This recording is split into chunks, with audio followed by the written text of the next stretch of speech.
The evolution of consciousness. Jung's studies conclude that the unconscious is the real source of all our human consciousness.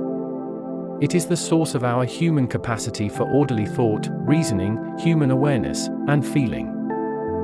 The unconscious is the original mind of humankind, the primal matrix out of which our species has evolved a conscious mind and then developed it over the millennia to the extent and the refinement that it has today.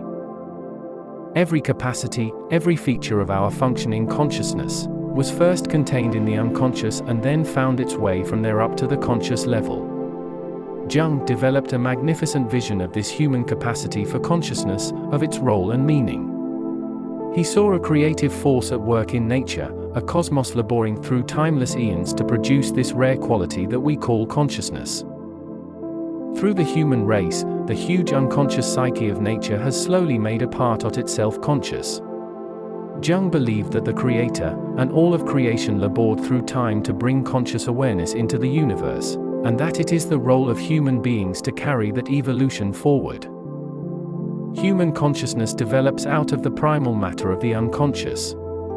Its growth is nourished by a continuing stream of contents from the unconscious that rises gradually to the level of consciousness, seeking to form a more complete, conscious person. The incorporation of unconscious materials must continue until, finally, the conscious mind reflects the wholeness of the total self. Jung believed that every mortal has an individual role to play in this evolution.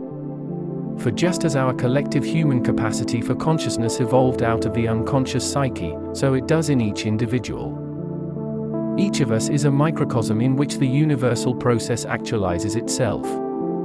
Therefore, we are all caught up in the movement of the contents of the unconscious toward the level of the conscious mind. On another aspect, each of us is involved in the counter-movement of the ego mind back toward the unconscious, reconnecting with its root in the potent matrix that gave it its birth. Within the unconscious of each person is the primal pattern, the blueprint, according to which the conscious mind and the total functional personality are formed, from birth through all the slow years of psychological growth toward genuine inner maturity. This pattern, the invisible latticework of energy, contains all the traits, all the strengths, the faults, the basic structure and parts that will make up a total psychological being. In most of us, only a small portion of this storehouse of raw energy has been animated into the conscious personality. Only a small part of the original blueprint has been actualized at the conscious level. The inner, unconscious model of the individual is like the plan. At first it is translated as a physical reality. Only the general contours can be seen.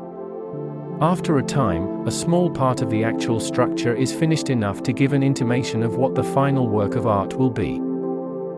As years pass, the edifice rises, stone by stone, until finally the last blocks are in place and the finishing touches are complete. Only then is the magnificent vision of the architect revealed. In the same way, true depth and grandeur of an individual human being is never totally manifested until the main elements of the personality are moved from the level of potential in the unconscious actualized at the level of conscious functioning. Each of us is building a life, building an edifice. Within each person the plan and the basic structure are established in the deep place in the unconscious. But we need to consult the unconscious and cooperate with it in order to realize to full potential that is built into us. We have to face the challenges and painful changes that the process of inner growth always brings.